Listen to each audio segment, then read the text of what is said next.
My name is Gail Anderson, and I'm 33 years old. At my own wedding, my family handed me a gift box, and when I opened it in front of 120 people, it was completely empty. My mom smiled while I stared into all that nothing. She had planned it. She wanted the whole room to watch. But the empty box wasn't the cruelest thing that happened that night. And it wasn't the thing that changed my family forever.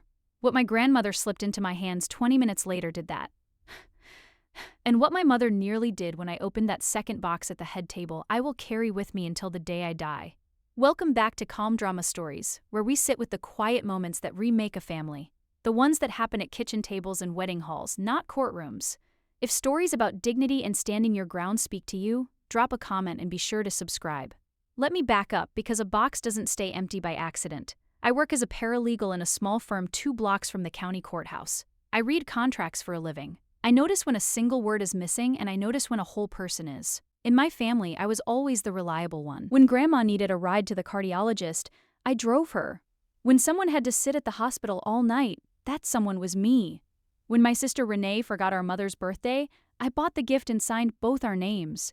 I was praised for exactly one thing my whole life: sensible, never smart, never brave, never beautiful. Sensible, the way you praise a reliable car. My mom, Carol, measured everything in numbers, and I learned young that love in our house came with an invoice attached. You earned your seat at the table. You paid for it in usefulness, and the bill was never marked paid. I got very good at paying. I brought casseroles to funerals of people I barely knew. I remembered every anniversary. I answered the phone at 2 in the morning, and I never once asked why it was always my number they called. Somewhere along the way, I made myself a quiet promise, the kind you don't say out loud. I thought if I just did enough and did it perfectly, one day it would finally be enough. I never let myself finish the sentence. Enough for what exactly? I didn't want to know the answer because I already suspected the box at the bottom of it was empty. I just didn't think my mother would gift wrap it and hand it to me in front of everyone I loved. Then I met Danny Marsh, and for the first time, nobody was holding a calculator. Danny is a lineman. He climbs poles in ice storms so that the rest of us can keep our lights on, and he has the hands to prove it. Rough and warm and steady. We met when a transformer blew on my street, and half the block went dark for 2 days. He was the one still working at 11 at night when everyone else had gone home. I brought him coffee because it was cold, and he thanked me like I'd handed him something rare. We talked in the dark for an hour. He asked me questions nobody had asked me in years. Not what I did, but what I liked. Not what I was worth, but what made me laugh. When I told him I was a paralegal, he didn't ask how much it paid. He asked if I liked the people. On our 3rd date, he fixed my neighbor's porch light and refused the $20 she tried to press into his hand. That's just how he is. He sees a broken thing and he mends it. And he doesn't send a bill. The first time he looked at me, really looked, I felt something I had no name for. Then I placed it. He was looking at me like I was already enough. Not enough if, not enough when. Just enough. I had spent 31 years auditioning for my own family, and this stranger in a hard hat had cast me in the part on the first day. I loved him before I let myself say it, and I already dreaded one single moment, the moment I would have to introduce him to my mother. The engagement dinner was at a restaurant my mother chose specifically because the prices weren't on the website. There were 14 of us. My mom had made a seating chart, which should have been my first warning. She put Danny at the very end, right beside the little folding table where Renee's daughter Sophie and 2 cousins were coloring on paper placemats, the kids' table. She did it with a smile, the way she does everything cruel, so that if you object, you're the one making a scene. Danny sat down without a word and started teaching 9-year-old Sophie how to draw a house that wouldn't fall down. Halfway through dinner, my mother asked him across the whole table exactly what a man in his line of work brings home in a year. She said it sweetly. She called his job climbing poles like he was a squirrel. My aunt laughed. Renee laughed a beat later, the way she always follows our mother, half a second behind and twice as loud.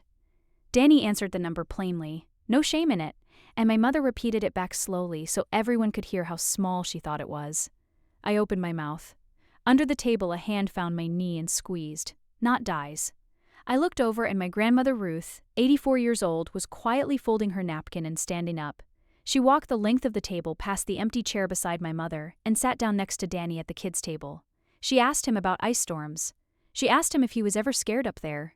The whole table went quiet. That was the first crack of light I'd seen in 33 years, and I didn't understand yet why my grandmother, of all people, had chosen his side. My mother has a habit that tells you everything about her. When she's upset, she opens the calculator app on her phone and starts tapping like she's toting up a loss. She did it in the car after the dinner, in the passenger seat. Thumb going, thumb going. Then she said the thing I'd been dreading since I was a child. She called my marriage a bad investment. She said it the way she'd say a stock had dropped. She reminded me again that our family had a name in this town, a reputation standing, and that I was about to spend it all on a man who climbs poles. Then she looked at me sideways and said something I didn't fully understand yet. She said, if I went through with it, I shouldn't expect anything to still be there for me. My part, she called it. Don't come asking about your part. I asked her what part. She just tapped the phone. I thought she meant her approval, which I'd never really had anyway. I thought she meant a spot in the will, a number I'd never counted on. I didn't know yet that my part had an address, a lake behind it, and a set of stairs my grandfather built by hand. I didn't know my mother had already decided to sell it, and that she needed me to fall in line before she could. I just sat there in the passenger seat while my mother added me up and found me wanting. And for one ugly second, some small girl still living inside me wondered if the calculator was right. There's a house I need to tell you about. My grandfather, Walter, built it himself on a small lake 25 minutes outside town, board by board, over the course of about 10 years. I don't know how a working man found the time. I only know that every good memory I have as a child happened inside those walls. Grandpa taught me to fish off the dock he built. He showed me how the stairs were joined so they'd never squeak, and to this day, they don't. He died 6 years ago when I was 27, and I still reach for the phone sometimes to tell him things. My grandmother Ruth still lives out there alone, 25 minutes past the last stoplight, and I drive out most weekends because somebody should and because I want to. 2 weeks before the wedding, I stopped by my mother's house to drop off some papers, and I heard her on the phone in the kitchen. She was using her business voice, the smooth one. She was talking to a real estate agent about the lake property. She used the word clear it out. She said the word dated. She was selling my grandfather's house, the one place on earth that still smelled like him, like sawdust and lake water and coffee. I stood in the hallway with the papers in my hand and felt the floor tilt. Then I remembered one thing, and I held on to it like a railing. The house wasn't hers. It was in my grandmother's name. It always had been. My mother could want it sold all she liked. But the pen belonged to Ruth, and I did not yet understand how hard my mother was already working to get it into her hand. 3 days later, my mother made her next move, and she made it in writing. She sent an email to the entire extended family, aunts, uncles, cousins, my father's side, everyone. In it, she announced that she was withdrawing her offer to help pay for the wedding. She'd promised to cover the venue and the dinner months ago in front of witnesses, and now she was very publicly taking it back. She wrote that she didn't invest in ventures with poor fundamentals. She actually wrote that about her own daughter's marriage, and she copied 30 people so they'd all know it was a dare. Cancel the wedding, come crawling back, apologize for embarrassing the family, and maybe the money reappears. That was the whole point of doing it in public. She wanted me to feel the walls close in. Danny read the email over my shoulder and set his jaw and said one thing: "We'll pay for our own wedding then." So we did. We moved it to the fellowship hall of the little church on Route 9. And we did the math at the kitchen table like adults. $14,000 of our own savings. Most of it is.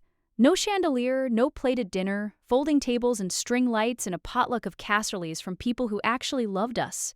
I cried at that table, but not the way you'd think, because for the first time the wedding was ours. Nobody had bought it, which meant nobody could take it back. I felt something loosen in my chest that had been clenched my whole life, and I didn't have a word for it yet. I would learn the word soon enough, and I would nearly trade it away for the very thing my mother was dangling. The week before the wedding, Renee let something slip. We were addressing the last of the place cards at my apartment, and my sister, who cannot hold a secret to save her life, giggled and said Mom had prepared a special gift for the reception, something for everyone to see. She said it like it was fun. I asked her what it was, and she covered her mouth and said she'd promised not to tell, which meant she was dying to.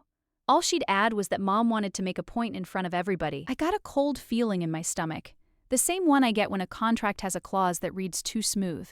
That night, my mother called ostensibly about parking at the church, and near the end she said in that light voice she uses for her sharpest knives, "Don't worry, dear. At the reception we'll show everyone exactly what this marriage is worth." Then she said goodnight like she'd complimented my dress. I hung up, and I knew the way you know weather is coming, that she had built me a trap and wrapped it in ribbon.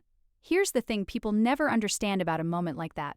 I couldn't cancel. It was my wedding. You don't call off your own wedding because your mother has a surprise. You can't uninvite 100 people. You can't unbook the hall. and you can't refuse a gift in front of everyone without becoming the villain of your own story. So I did the only thing I could. I decided that whatever was in that box, I would not give her the reaction she'd paid for. I had no idea my grandmother had been preparing a box of her own for 60 years. The morning of the wedding, the church hall on Route 9 smelled like coffee and lies and floor wax. Danny got there before the caterer, before the flowers, before me. And when I walked in, he was up on a ladder in his undershirt, hanging the string lights himself because he didn't trust the way they'd been strung. Of course he was. The man's things. He'd wired the whole hall so every bulb came on at once, and when he flipped the switch and the room filled with warm little lights, Sophie clapped.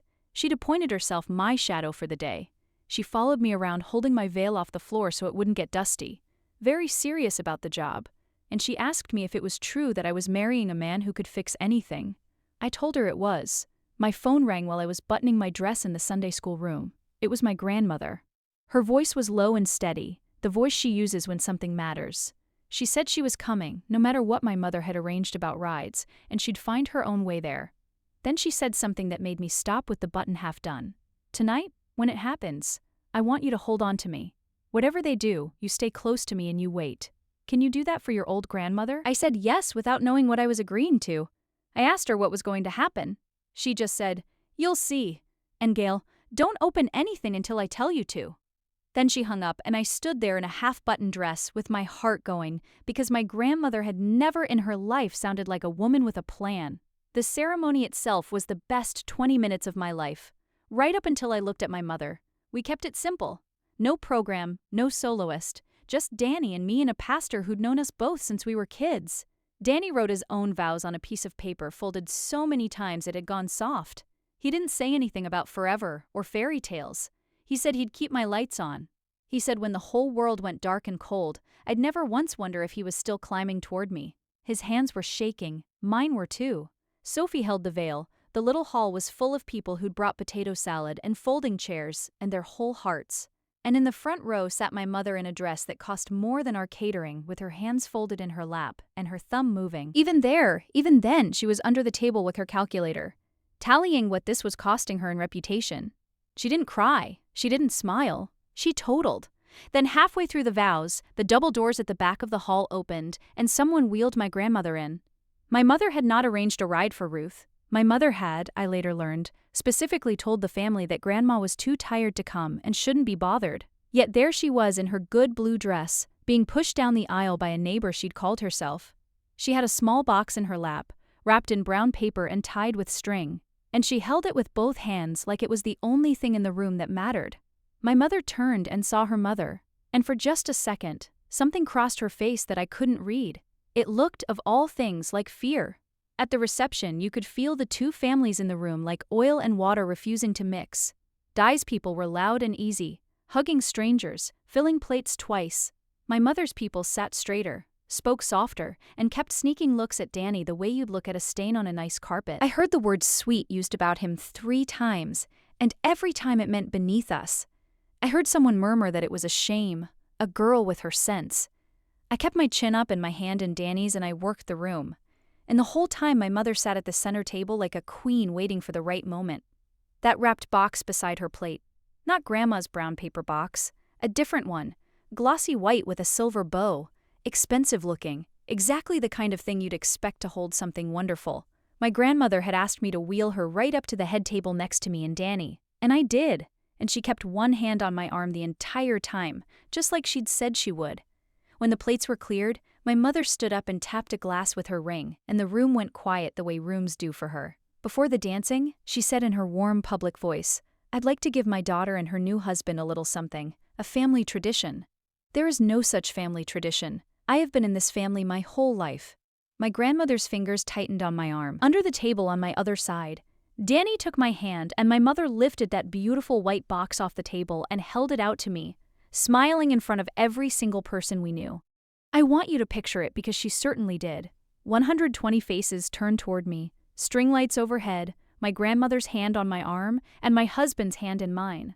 My mother, radiant, holding out a gift I already knew was a trap. And me, with no choice in the world but to take it. So I took it. It was light, too light. A box that size, wrapped that carefully, should have weight to it. And this one had none. and I knew before my fingers found the lid exactly what was inside. I lifted it anyway because 120 people were watching, and my mother had bet everything on my face. Inside was nothing. White tissue paper folded around empty air. Not a card, not a coin, not a note. Just the inside of an empty box, staring back up at me. And into the silence, loud enough to carry to the very back of the hall, my mother said the words she'd been sharpening for weeks. "That's all your marriage is worth." And Renee laughed her half-second late laugh, and the sound of it went through me like cold water. My mother stood there glowing, waiting for me to crumble because the crumbling was the gift. The crumbling was the whole point. And I looked down into that empty box, and I understood something I'd spent my life not looking at. She hadn't given me nothing. She'd given me a mirror. This was how she'd always seen me. Sensible, useful, and finally fully worthless. The only person in that whole loud laughing room who wasn't laughing was Sophie, 9 years old, staring at her grandmother with her mouth open. And under the table, on my arm, my grandmother's old hand went from resting to gripping, and I felt her lean in close. My grandmother pulled me down toward her by the arm, gently, the way she used to when I was small, and she had a secret worth telling. Her mouth was right at my ear. Around us, the laughter was still dying down, and my mother was still standing, still glowing, still waiting for me to give her the tears she'd ordered. I didn't. I bent down to my grandmother instead, and into my lap, hidden by the tablecloth and my own 2 hands, she pressed the little box wrapped in brown paper and string. It was warm from her lap. "It was heavier than it looked," she whispered, and her voice did not shake at all. "Don't open it here. Wait until you're back in your seat at the head table where you belong. Open it there. Slow and Gale." She waited until I turned to look her in the eye. Her eyes were wet and fierce, and 84 years old and absolutely certain. "When you open it, you look straight at your mother. You don't look away. You understand me. You look right at Carol." I nodded. I couldn't speak. My hands closed around that brown paper box, and I felt the shape of something inside it. Small and hard and round, and something folded. Paper. My mother finally sat down, satisfied, thinking the show was over, thinking she'd won the night. She had no idea the night hadn't started yet. I straightened up. I set the empty white box aside without a word, which I could see confused her, because a reaction was the whole reason she'd built it. And I carried my grandmother's little box back to my seat at the head under the warm lights my husband had strung with his own hands, and I sat it down in front of me, and I untied the string. The paper came away in my hands quiet, and inside was a small wooden box my grandfather had made. I knew his work. I knew those joints. And inside that, resting on a square of blue felt, were 3 things. The first was a wedding ring. A thin gold band worn almost to a wire on the underside, the way a ring goes when a woman wears it every day for 60 years and never once takes it off. My grandmother's ring. The second was a small brass pin, dull and green at the edges, stamped with the seal of a pipe fitters and plurs union, and a number underneath. The third was a piece of paper folded in quarters, and when I opened it, I saw my grandmother's handwriting, the loop she learned in a schoolhouse 80 years ago. It was short. It said, "Everything this family has he built with these. They called him nothing. He was the richest man I ever knew. Wear the ring when you forget your worth. Wear the pin when they try to set it for you." And then at the bottom, underlined once, the line, "I have never forgotten. They said he was worth nothing. He built everything you're standing in." I read it twice. Then I did what my grandmother told me to do. I looked up, and I looked straight across the reception at my mother. And Carol, who had been laughing and glowing and accepting congratulations for her clever little joke, saw the wooden box open in my hands. She saw the brass pin catch the light, and her face went white all at once, the color dropping out of it like water out of a cracked glass. She half rose out of her chair, her hand shot to the edge of the table. For a second I thought she was going to stand all the way up and cross the room and take it out of my hands. She caught herself. She sank back down, but everyone at our end of the hall had seen it. My mother was afraid, and I finally understood that the empty box had never been the real gift in that room. I sat there holding a brass union pin, and 33 years of small strange things rearranged themselves in my head all at once. My whole life my mother had told a story about where we came from. Old family, good stock, people of a certain standing, she'd say, as if standing were something you inherited, like a nose. But nobody ever said what my grandfather actually did. I'd never once heard the word for his job spoken in her house. When I was little, there had been a photograph on the hallway wall, a man in work clothes with his sleeves rolled up, grinning next to a length of pipe. One day, it was gone. And when I asked, my mother said it had been the wrong photograph for that wall. I was 8. I didn't push. Now I was holding the seal of a union in my hand, green with age, worn smooth by a thumb that must have rubbed it 1,000 times. And I understood that the man in the vanished photograph and the man who built the squeakless stairs were the same man, and that my mother had spent my entire childhood quietly erasing him. All that standing she was so proud of, all that name, the reputation she was willing to sacrifice me to protect.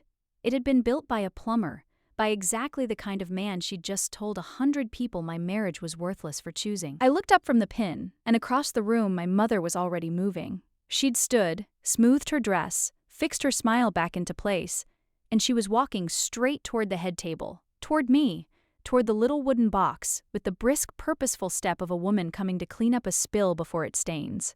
She reached me with her party smile on, and her eyes like winter.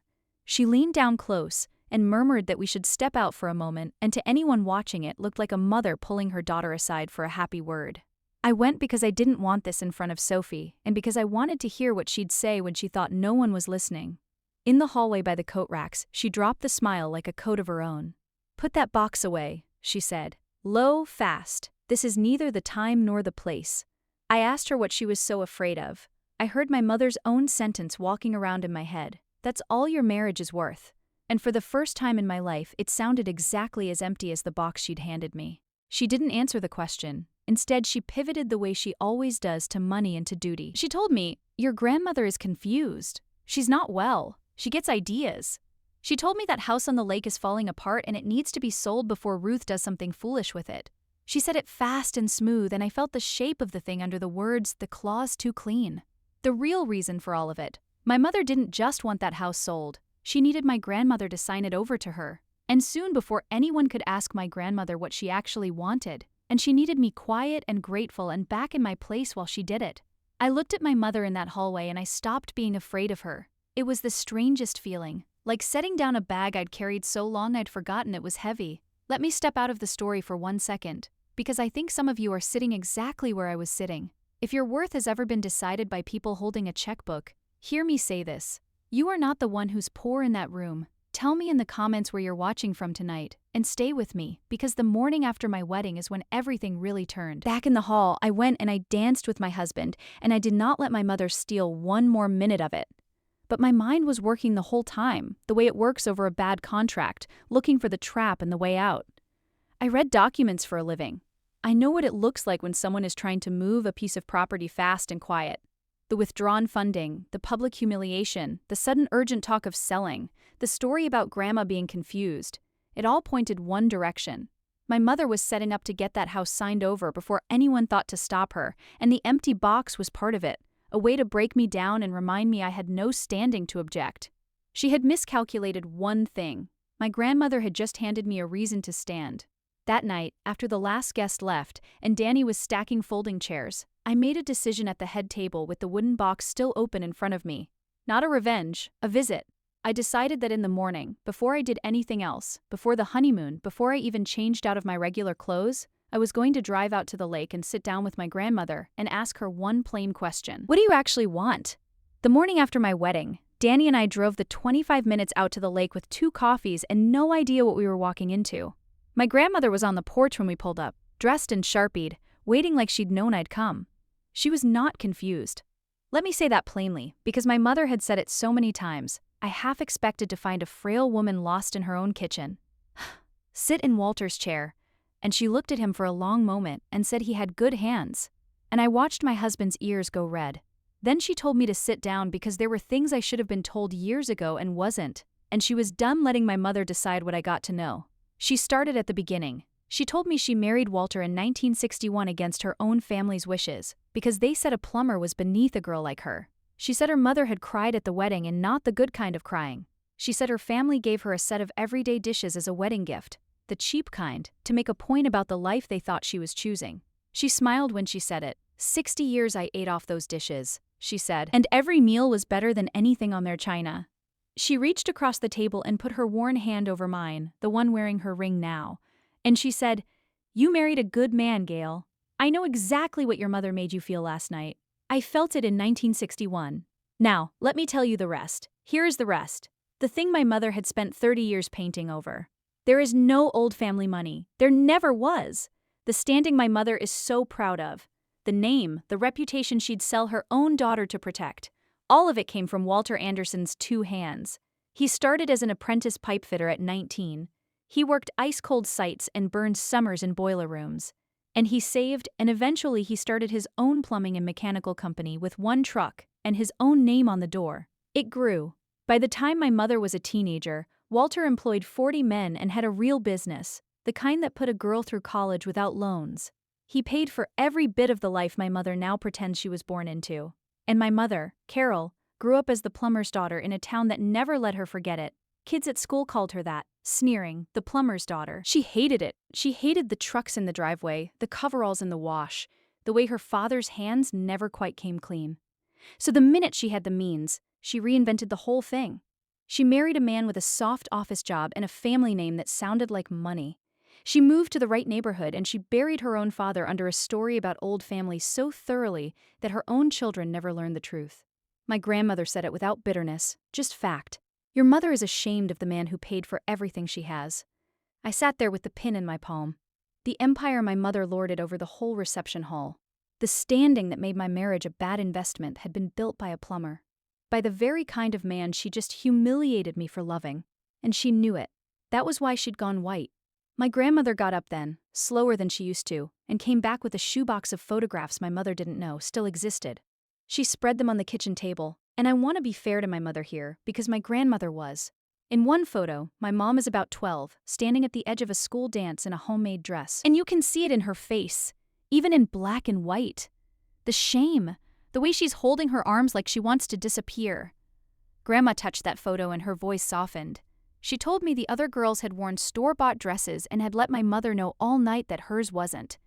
She told me that Walter heard about it and that he picked up extra weekend shifts for 2 months on his knees under other people's sinks so he could buy his girl one dress from the good store downtown, the kind the other girls wore. My mother wore it once. Then she stopped going to dances. Something in her decided at 12 that she would never be the poor girl again, that she would climb so high nobody could ever look down at her. And she climbed right over her own father to do it. I looked at that frightened 12-year-old in the photograph, and I felt something I did not want to feel for the woman who'd handed me an empty box. I felt sorry for her. My grandmother watched me feel it, and then she said the thing that kept it from softening me into weakness. Being hurt like that explains her Gail. It does not excuse selling this house out from under me, and it does not give her the right to set a price on you. Understanding a person and obeying them are two different things. Then my grandmother reached to the sideboard and handed me a folder, and my paralegal brain went cold and clear the second I opened it. Inside was a quitclaim deed. It was already filled out professionally, transferring the lake house from my grandmother's name into my mother's. All it needed was Ruth's signature. My mother had brought it out the week before, my grandmother said, along with a lot of talk about how the house was too much to keep up, how Ruth might fall out here alone, how it would be simpler if Carol just handled things. She'd left the deed on the table like a bill you're expected to pay, and she told my grandmother a notary would be coming by that Monday to make it official 2 days away. I asked my grandmother gently, because I had to whether she wanted to sign it, whether maybe the house was too much. She looked at me like I'd asked if she wanted to sign away her own hands. "This is the house Walter built me," she said. "I fished off that dock with you. I am not confused, and I am not tired of my own life. Carol wants it sold so she can erase the last thing in this world with his fingerprints on it. And I've been too scared and too polite to stop her." Her chin trembled just once, and then it stopped. "I don't want her to have it, Gail, but I don't want it to be a weapon either. I've had enough of this family measuring things. I just want it safe." I sat there with the notary coming Monday and my grandmother's whole heart on the table. And I realized the thing I was good at, the boring, careful thing nobody ever praised, might be the only thing that could actually help. So I asked my grandmother the plain question I'd driven out there to ask. Not what my mother wanted, not what would be simplest. What did she, Ruth, actually want to happen to this house? She thought about it for a long time, turning her coffee mug in her hands, and when she answered, she was very clear. She did not want to give it to me. She said that first, and she said it looking right at me because she knew me. "If I hand it to you outright, Gail, your mother will say I was confused, and you took advantage, and you'll spend the rest of your life defending yourself. And worse, it'll become a thing that gets measured. I'm done with measuring." What she wanted was for the house to stop being something anyone could sell or fight over or use as a knife. She wanted it put into a trust that couldn't be broken, so that she could live in it for the rest of her days, and after her it would stay in the family as a place, not a price. A place where any Anderson who married for love instead of standing would always have somewhere to go. She wanted Walter's name on it. The real one, the plumber's name, the union man's name. They said he was worth nothing, she said again, quiet, looking at the pin in my hand. Let this house say otherwise for 100 years. I told her I could help her do that the right way with a real estate attorney and a doctor to document that she was of sound mind so no one could ever claim she was confused. She reached across the table and squeezed my hand. Then let's beat Monday, she said. And for the first time in the whole terrible weekend, I laughed. That night, my mother called me, and her voice was different, soft, almost warm. I hadn't heard that voice pointed at me in years.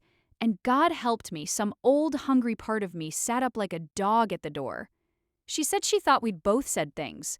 She said maybe the box was too much, which was as close to an apology as Carol Anderson has ever come. And then gently she made her offer.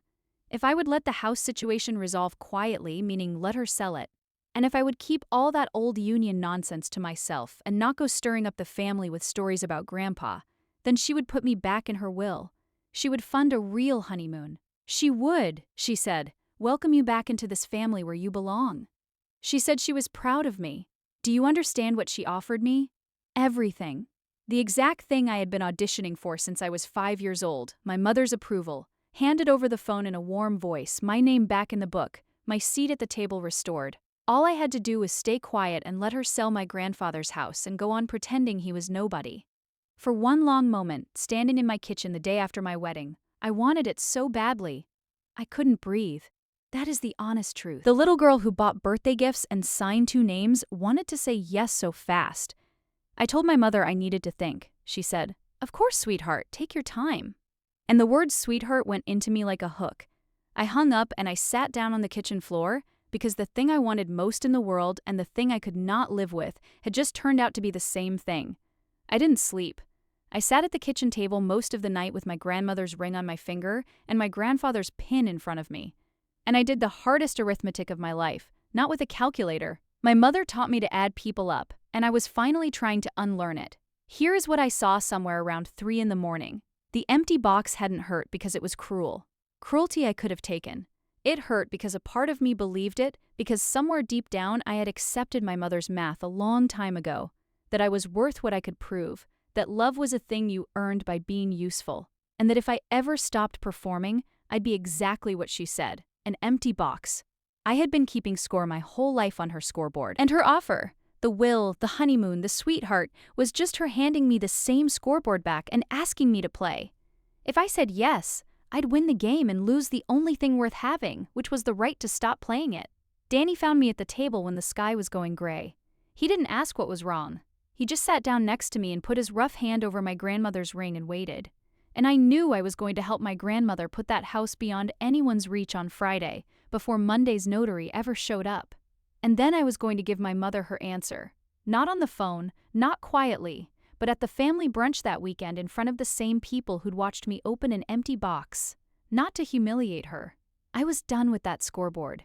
To simply finally stop paying a bill that was never real. Friday morning, I took the day off, put on my good blazer, and drove my grandmother to the office of a real estate attorney I trusted from the courthouse. A careful woman named Patricia Vaughn who does not cut corners. I want to be clear about how ordinary this was because there was no magic in it, no secret document that made anyone rich. We did it the slow, boring, correct way. The way I do everything, the way nobody ever thanks you for.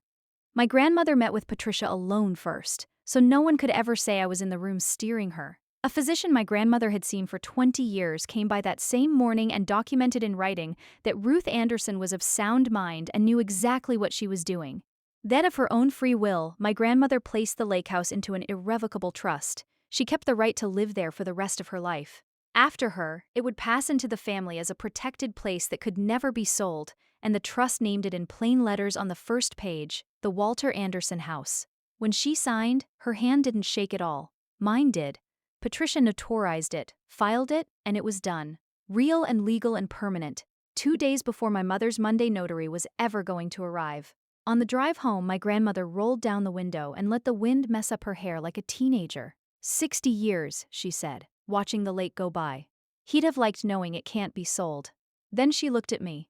You did that with the thing they never respected about you. All that carefulness. Look what it saved.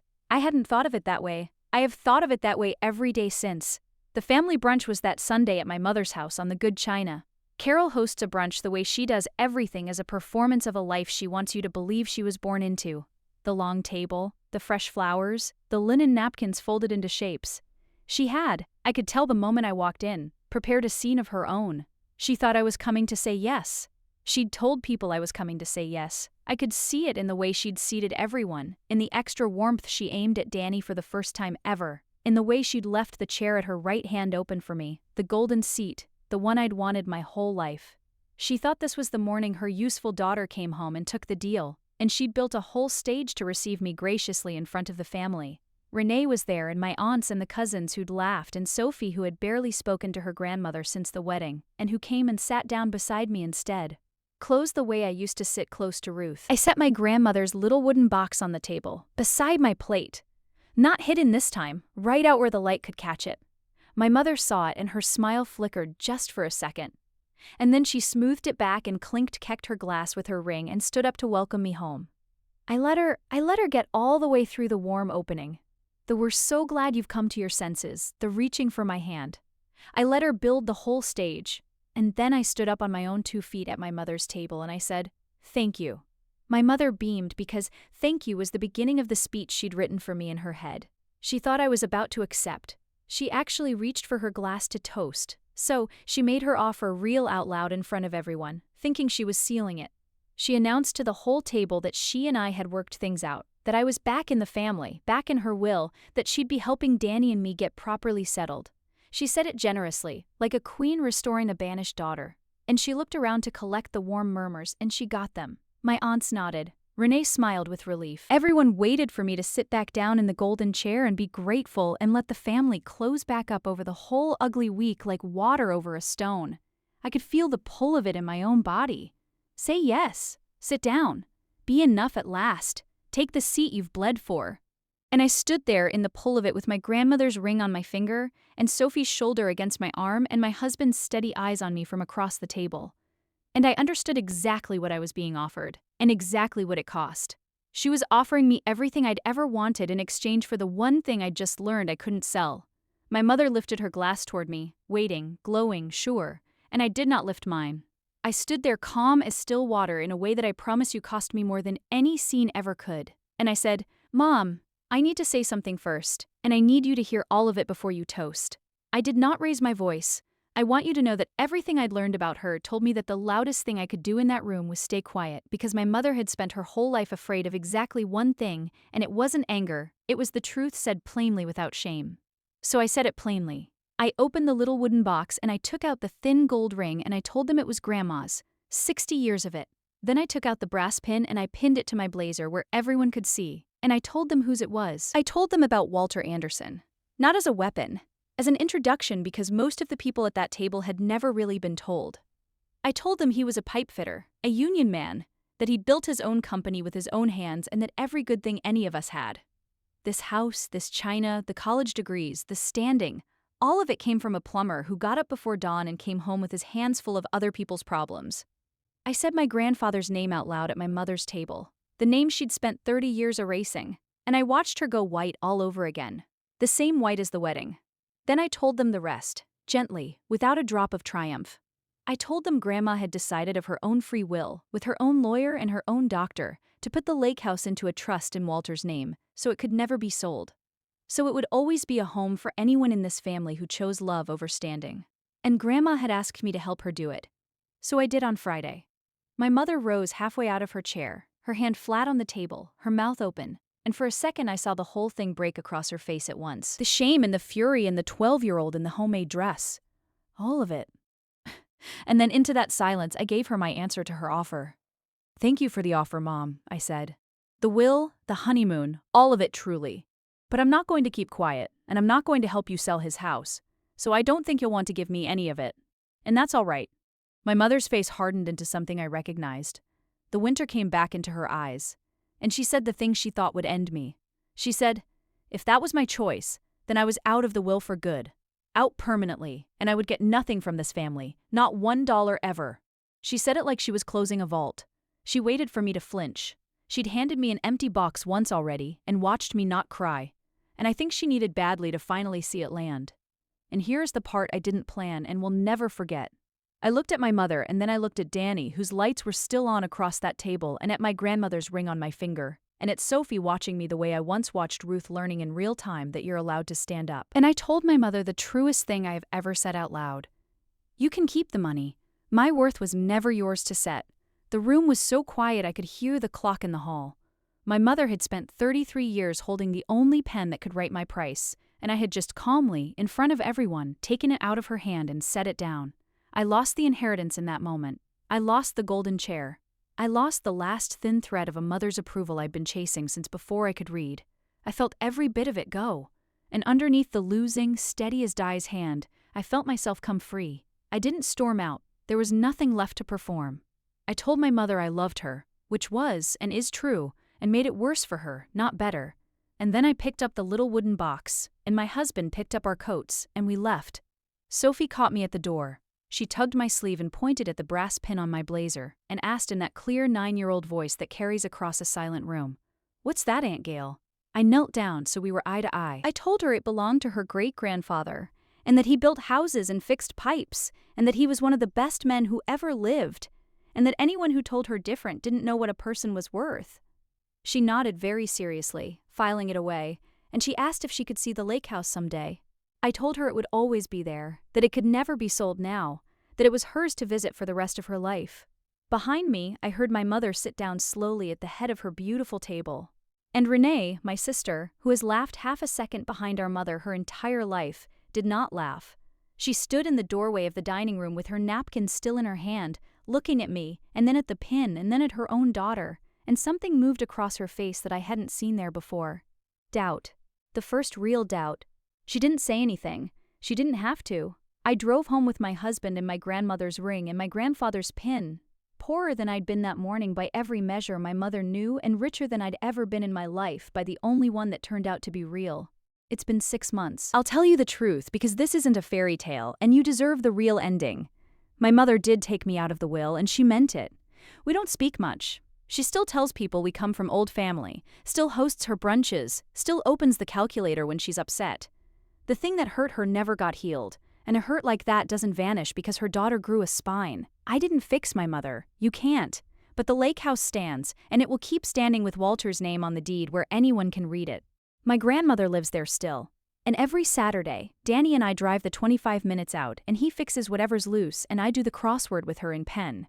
We hung the photograph back up in her hallway, the one my mother made disappear. The man in work clothes grinning next to his length of pipe. Renee started calling me just now and then, careful, like a woman testing ice, but calling. And Sophie asked her mother last month why nobody ever talks about the great-grandfather who could fix anything. I heard Renee didn't have a good answer and that she didn't like not having one. That's how it breaks. I think not all at once. Not in one loud scene at a wedding. It breaks the way my grandfather's stairs never did. One careful joint at a time. In the next generation in a 9-year-old who now knows exactly what a plumber was worth. It took an empty box to teach me the one thing my family never could. Nobody gets to set the price of what you're worth. Not your mother, not your family, not the whole laughing room. Nobody. Unless you're the one who hands them the pen. That's my story. An empty box, a rusted union pin, and a house that will never be for sale. If someone ever tried to measure your worth in dollars and some quiet, stubborn part of you refused to hand them the pen, take that as your sign today. Go call the person who saw you clearly. And if this story reached you, share it with someone who needs to hear it. Drop a comment, hit subscribe, and I'll see you in the next.